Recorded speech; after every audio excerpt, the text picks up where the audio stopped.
Welcome back everyone and welcome to World of Warship and let's talk carriers. Um, Guys, it has been a significant change to the module. I will make a very special video, next video, about all modules. You really need to see it because it has significant change everything. I'm talking about the destroyers AA module. I'm talking about module overall. Not just that, it's also the dive bombers speed. I'm talking about the torpedo speed has been increased and so on. So there's a lot of going on. Now this is me playing the Furious, the tier 6 regular TH3 carrier. I would like to say from the get-go, Ranger, it used to be the most powerful, the best. I will lose all my planes over here. Yep, you cannot come near carrier anymore. As you know, no matter how fast you are, the carrier's AA it's absolutely the best of all ships types. The A it's absolutely crazy. Something else is kind of important. Wargaming decided in a couple patches ago to nerf the boost speed and turning radius of all carriers, and it affect most actually was the Ranger. It was not the speed demon what it was. I'm talking about the rockets.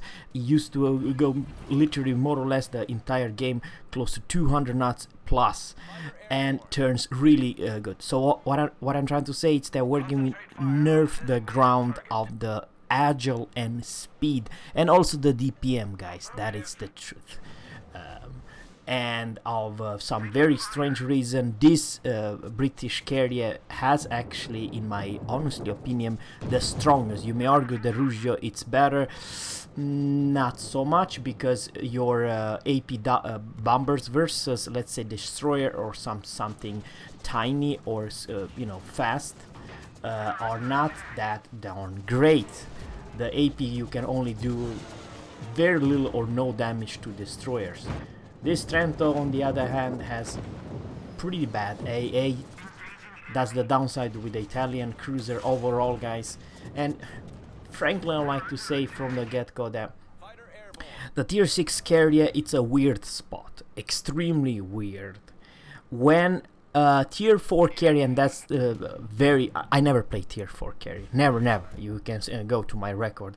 I never touched them for years. Literally, it's because I feel that tier 4 has a protection matchmaking that a tier 4 carrier can never face a tier 6 ship. Never.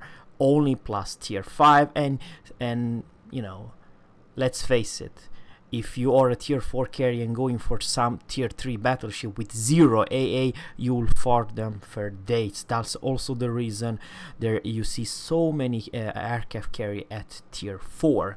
However, for tier 6, it's a double mix. Explain you why. In this game, you'll definitely show you the power of this CV. But let's face it, guys, how many times you have been playing versus tier 7s and versus tier 8 ship, and does not matter if you're a battleship, if you're a tiny cruiser which have no range, no nothing, and suddenly you're facing a tier 8 extremely good, popular, strong ship. Of course you cannot do a whole lot because you don't have the health, you don't have range, you don't have armor, you have nothing. I'm talking about most of what it's the downside. It's actually which takes the biggest hit.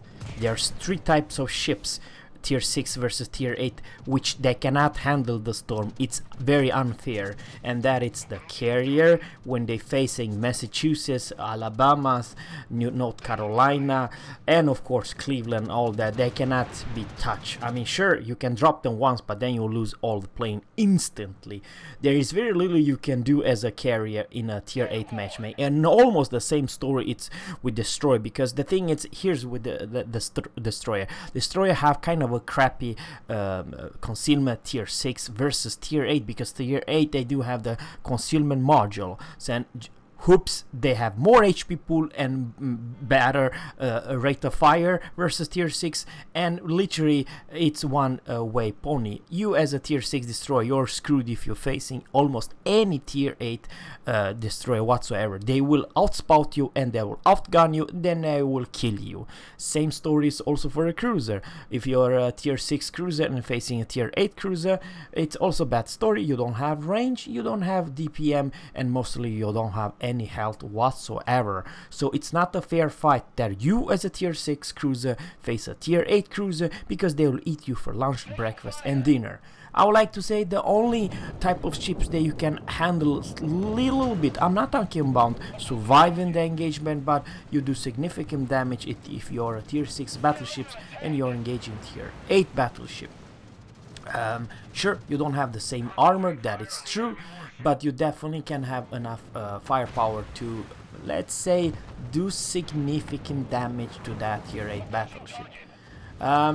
Also something else, this is literally, I'm a top dog, and kind of a problem. It's a huge impact when you're top dog and when you're not a top dog. I'm talking about the matchmaking. It's because of the AA flag. Even though the enemy, you see how close they are together.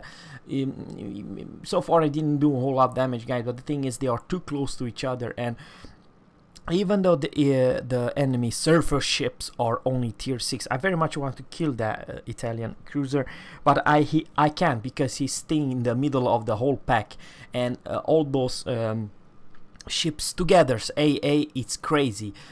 You think that the Soviet bias has bad AA? No, they will shrek your planes like there's no one's business. I'm talking about as long as they are together with some other ships. It's the combined this AA cloud that, you know, what happened later, and it's not easy to engage and not lose significant damage, and I hate this replay bug. And 2 pen for, I don't know, 4,000 damage or close to 0. But I still like the British. The British, they have this unique dive bombers, and I use them a lot. How is that? You see, you fly over your flag and you receive very little damage thanks to this weird flying over the flag type. Only the British can do that. The Japanese and the US CV, they take full AA damage, and it's very hard to dodge the flak in those ships. However, for the British, it's different story. You have to know when to attack your enemy, but the thing is, the closest you are, you're more safe. How weird is that? Because even though you take continuous damage, you don't take flak damage. The flak damage is the one who's taking all your plane instantly. You go from, I don't know, 1400 HP pool to 0 if you hit the flak cloud. Something else about the torpedoes, the torpedo are kind of a mech in that regard. They are kind of a slow. However, the torpedo angle dropped, they are like a narrow, like a cone. I don't know how to explain, which basically means that you have the easiest way to drop your enemy, especially if the enemy is a battleship. For the Japanese, they are the other way around. Not think as a cone, think as a V, that it spreads out somehow, which makes a whole lot harder to hit your target. US torpedo drop, they are like a huge wide and kind of a bad torpedoes. I like to say the Rangers torps are, my honest opinion, the worst, because they do very little damage. They will only tickle your enemy, and chance to put any flood, it's close to 0 for the US, unfortunately. And something else, you see how I fly above the flag.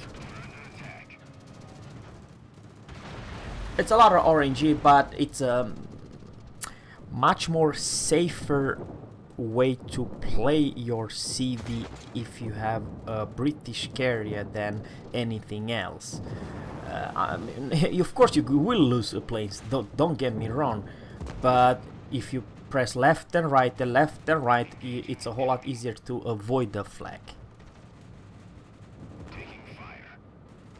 And the nicest thing is, I kind of forgot, it's that it's pretty high chance to put your enemy on fire, and even actually can drop the destroyers. Not all of destroyers, but the destroyer with selling straight that it's bad idea, because most likely it's those British dive bombers or carpet bomber will hit the poor destroyer.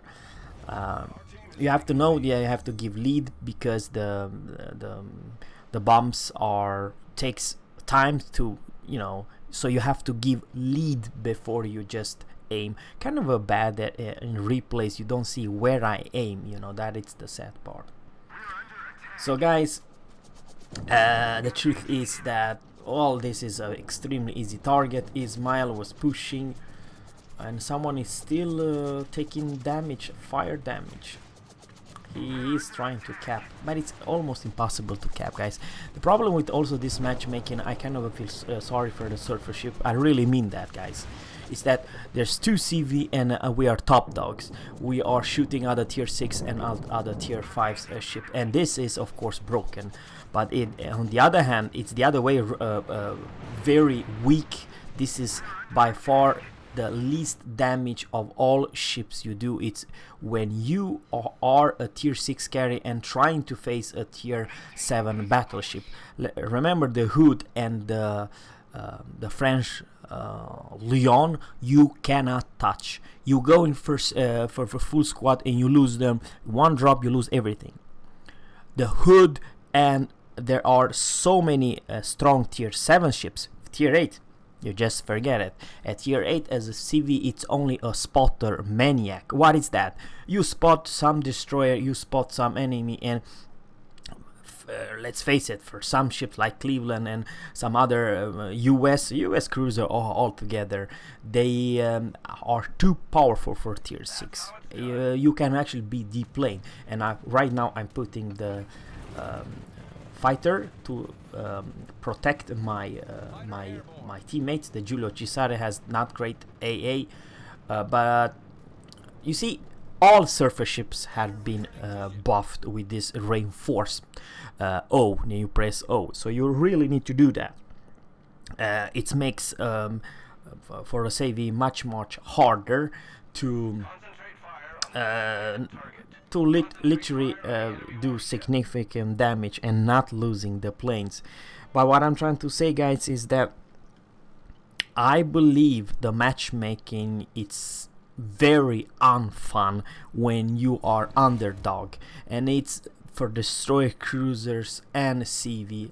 Literally, it's because, guys, some games you do less than 20,000 damage the entire game and you lose almost every single squad. This is how broken this weird game mechanic is. That was a pretty good drop with 5 penetrate, but then you see, I need to press F. If I would not do that, I will lose all the planes, because once I kind of also forgot, guys. Okay, we won by points. I hope you enjoyed this gameplay, and now let's talk about the score.